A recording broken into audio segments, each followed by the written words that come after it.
full irrigation. So how should we help them? Okay. ఉండండి ఇప్పుడైతే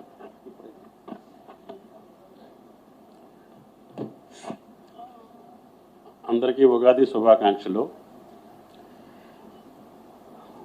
రైతాంగ సోదరిమణులకి, అదేవిధంగా గౌరవ మెదక్ ఇన్ఛార్జి మంత్రివర్యులు వివేక్ గారు, పశుసంవర్ధక శాఖ మార్చులు శ్రీహరి గారు, రవాణా శాఖ మార్చులు పొన్నం గారు, వ్యవసాయ శాఖ కార్యదర్శి సురేంద్రమోహన్ గారు, ప్రియమైన పత్రికా విలేకరులు, మిత్రులందరికీ హృదయపూర్వక నమస్కారం. సంతోషం. రేపు రాబోయే పరాభవనామ సంవత్సర శుభాకాంక్షలు రైతాంగానికి తెలుసుకుంటూనే తెలంగాణ రాష్ట్రంలో మొట్టమొదటిసారిగా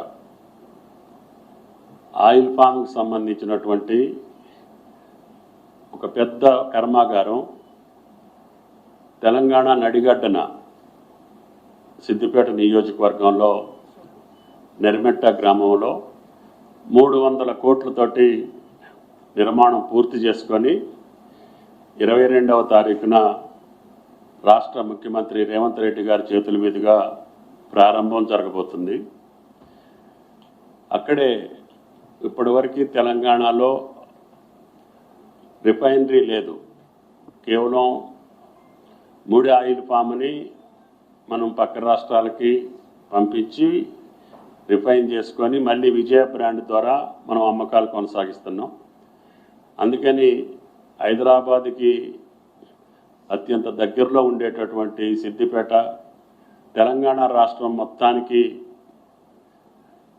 ఒక సెంటర్ పాయింట్గా ఉంటుంది. అన్ని జిల్లాలకి సమాన దూరంలో ఉంటుంది.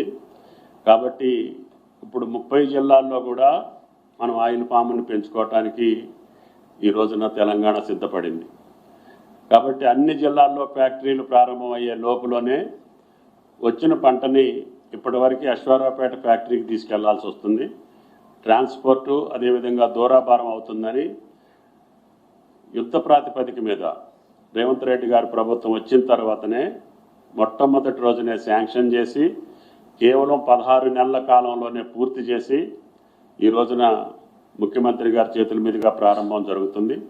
కాబట్టి ఈ మహా పండక్కి సంబంధించి పశుసంవర్ధక శాఖ, వ్యవసాయ శాఖ, ఉద్యానవన శాఖ అందరం కలిసి రైతు ప్రదర్శన కూడా ఏర్పాటు చేశాం. రేపు ఉగాది సందర్భంగా శాసనసభ స్పీకర్ ప్రసాద్ గారు, అదేవిధంగా శాసన మండలి అధ్యక్షులు సుఖేందర్ రెడ్డి గారు, రాష్ట్ర మంత్రివర్యులు, పార్లమెంటు సభ్యులు, శాసనసభ్యులు అందరూ ఆ యొక్క వ్యవసాయ ప్రదర్శనని ప్రారంభించడం రేపు ఉగాది సందర్భంగా ప్రారంభిస్తాం. తర్వాత 3 రోజులు కూడా రాష్ట్ర రైతాంగం మొత్తం అక్కడ ఉన్నటువంటి సాంకేతికత, వ్యవసాయ మెళకువలు అన్ని కంపెనీలతో సహా విత్తన కంపెనీలు, అదేవిధంగా యంత్ర పరికరాలకు సంబంధించింది, నూతన పరమైనటువంటి వ్యవసాయ ఉత్పత్తులు, దాంతో పాటు రైతాంగానికి రోజు అక్కడ డిస్కషన్స్ పెట్టి రైతుల యొక్క సందేహాలకి వాళ్ళ యొక్క ఆలోచనలు కూడా తీసుకొని శాస్త్రవేత్తల ద్వారా 21, 20, 21, 22 3 రోజులు కూడా అక్కడ రైతాంగ సదస్సులు కూడా నిర్వహించబడుతుంది. అందుకని ఈ యొక్క మహత్కార్యంలో రాష్ట్ర రైతాంగం మొత్తం పాల్గొనాలని చెప్పి వారికి విజ్ఞప్తి చేయటం కోసం, వారిని ఆహ్వానించటం కోసం మేము 4 మంత్రులు, జిల్లా ఇన్ఛార్జి మంత్రిగా, అదేవిధంగా పశుసంవర్ధక శాఖ మంత్రిగా, సిద్దిపేటకు సంబంధించి ఆయన నియోజకవర్గం హుస్నాబాద్ కూడా ఈ యొక్క జిల్లాలో ఉండటం మూలన పొన్నం గారు కూడా బాధ్యతలు తీసుకొని అత్యంత సమీపంలో ఆయన నియోజకవర్గం ఉంది. ఈ యొక్క రాష్ట్ర ప్రభుత్వం నిర్వహించేటటువంటి ఈ యొక్క సత్కార్యానికి అందరి ఆశీర్వాదం, అందరినీ ఆహ్వానించడానికి ఈ కార్యక్రమాన్ని ప్రారంభిస్తున్నాం. ఈ సందర్భంగానే రైతు భరోసా నిధులను కూడా గౌరవ ముఖ్యమంత్రి గారు 22వ తారీఖున 70 లక్షల మంది రైతులకి ఖాతాల్లో జమ చేసేటటువంటి కార్యక్రమాన్ని కూడా ఆ వేదిక మీద నుంచే జరుగుతుంది. కాబట్టి 70 లక్షల మంది రైతులకు ఒకేసారి రైతు భరోసా చేసేటటువంటి ఏకైక ప్రభుత్వం రేవంత్ రెడ్డి గారి ప్రభుత్వం. కాబట్టి ఈ ప్రభుత్వానికి మొట్టమొదటి నుంచి రైతాంగమే ప్రధానమైనటువంటి భాగంగా ముఖ్యమంత్రి గారు మేమందరం కూడా ఆనాడు రాహుల్ గాంధీ గారు ఇచ్చినటువంటి డిక్లరేషన్కు అనుగుణంగానే వారు ఇచ్చినటువంటి మాటకు అనుగుణంగా 2 లక్షల రూపు రుణాన్ని మాఫీ చేస్తామని చెప్పి డిక్లేర్ చేశాం. దాంట్లో భాగంగానే 25 లక్షల మంది రైతులకి 21,000 కోట్లు మేము జమ చేయటం కూడా జరిగింది.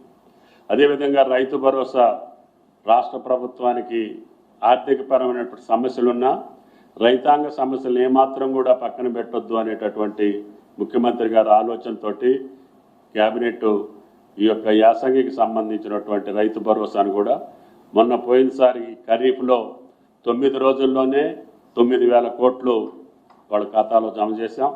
అదే పద్ధతిలో ఈ వచ్చే నెల ఆఖరికల్లా 9,000 కోట్లు రైతుల ఖాతాల్లో జమ చేయాలనేది ముఖ్యమంత్రి గారి కోరిక. దాన్ని 22వ తారీఖు ఆదివారం అక్కడ ఆ వేదిక నుంచి ప్రారంభిస్తున్నాం.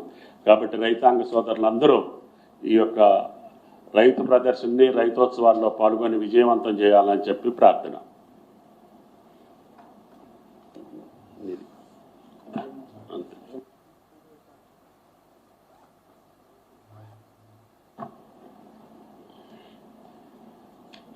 ఏమంటారు? అదే